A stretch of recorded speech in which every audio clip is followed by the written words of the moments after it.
Hey BG Squad, welcome to News You Can Use. And today we have a special edition of News You Can Use where we're going to talk about mental health, specifically mental health in the Caribbean community. But before we get to that, I'm going to need you to subscribe to this channel right now, hit that notification bell, and make sure to follow us on all of our social media.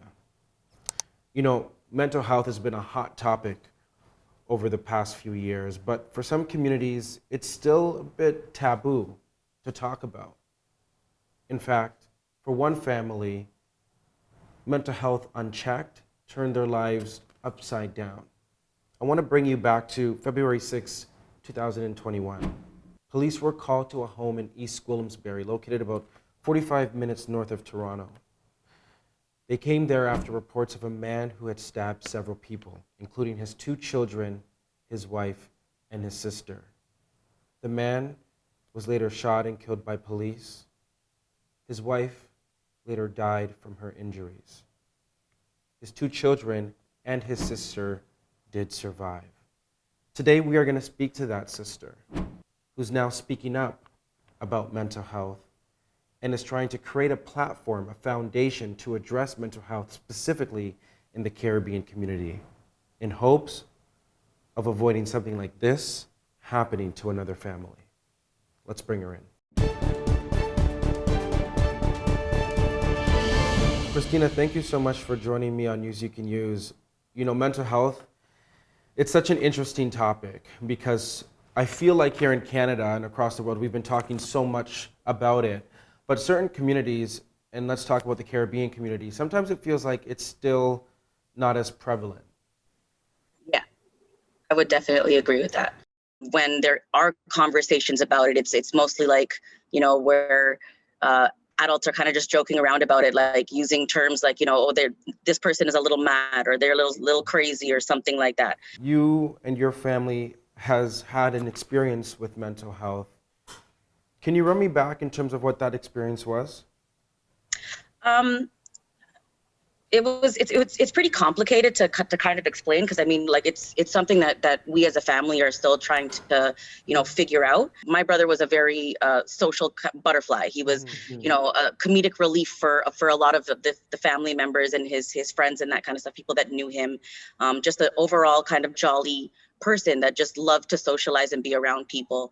And one of the first things that was the most noticeable was his he kind of took a major step back from that social scene, and he became a lot more reserved and a lot more sort of checked out from social settings and that kind of stuff, which was something that was a concern for a lot of like our family members and people that knew him, that was noticing that kind of stuff. Like, we'd all be sitting at a table and usually he'd be the one in control of a conversation, or cracking jokes at that time, or wanting to play dominoes or cards or something like that. And that stuff stopped. And then once COVID hit and we had to stay home and isolate and all that kind of stuff, it kind of just sort of amplified. For somebody that you look on the outside in, he looks like he's got everything all together, right? He had a great job, a great family, wonderful children, all that kind of good stuff, but he increasingly became paranoid in a way. Like, he started to feel like people were watching him, or people were monitoring if he was doing something on social media. People were monitoring what he was doing on social media. Towards the end of last year, him and I would have very brief conversations about what he was feeling. And some of the things that he described to me was, one, he felt like he had wasted a lot of time sort of, I guess, being stuck in his own world. So he was feeling a lot of like guilt for not being, I guess, physically present, or like mentally present for his family and that kind of stuff. And he also talked to me about feeling like that there was some sort of, I don't know if it was like an actual person or some kind of entity that he felt that was out there, that was, trying to harm him and his family. I work in the mental health field. I'm a child and youth worker. So, one of the first things that I obviously decided to talk to him about was potentially seeking some kind of support. Yeah, what was his reaction to that?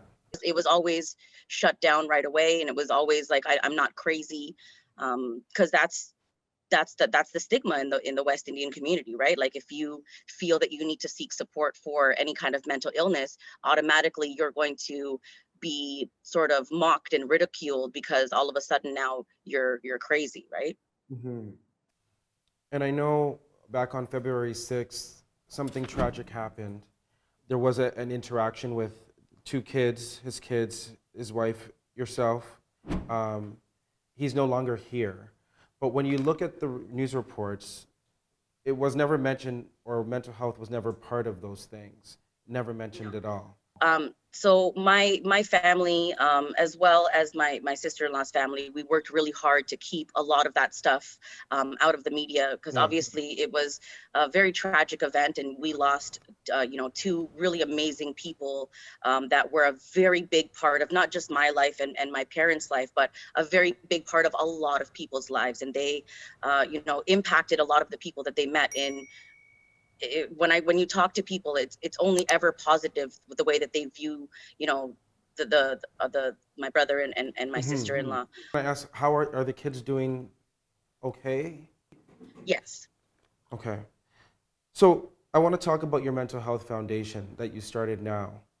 What? So Mm-hmm. it's still, in the works. It's still definitely something that is, we haven't really started to put a lot of meat on the bones as yet. It's definitely something that, you know um, we're passionate about. Like it's me and a few of my cousins that have decided that this is something that, we want to do in order to memorialize and sort of honor my brother and my sister-in-law, as well as tackle something that we feel is very important, specifically within the West Indian community. The other thing that we're making sure that we're doing with our younger generation is normalizing those conversations for them, so that as they get older, it just becomes a part of their life, so that they are able to, in a regular conversation, talk about whether it's their own mental health or just talking about mental health in general, and having a good understanding of it. So how do you see ICANN potentially breaking that stigma and breaking that mentality? Really, like, I don't really have a lot of the answers or anything. Like I don't want people to feel like I'm coming in with this foundation to have answers to everybody's issues or anything like that. I know that I want to be a part of the solution, right? Like I just want to be able to help as many people or as many families as I can, to make sure that something that, like what happened to my family, doesn't happen again. And if people want to support or give a helping hand, how can they go about doing that? So there is a GoFundMe available for the boys. Awesome. Christina, thank you so much for being vulnerable, sharing your story, but also telling us about how you plan on really tackling this issue that definitely needs to be tackled. Thank you for having me. I want to thank Christina and her family for being vulnerable and taking the time to share their story with us. And I want to really remind everyone watching this that if you are struggling with mental health, or if you know anybody who is, please try and get some help. There is help out there. You are not alone. In the meantime, I do want to remind you that we do drop News You Can Use every Tuesday and Friday. And make sure to go check out the latest episode of The BG Show out right now. And if you have any stories that you want us to look into, email us, news@brandongonashow.com. Thank you so much for watching.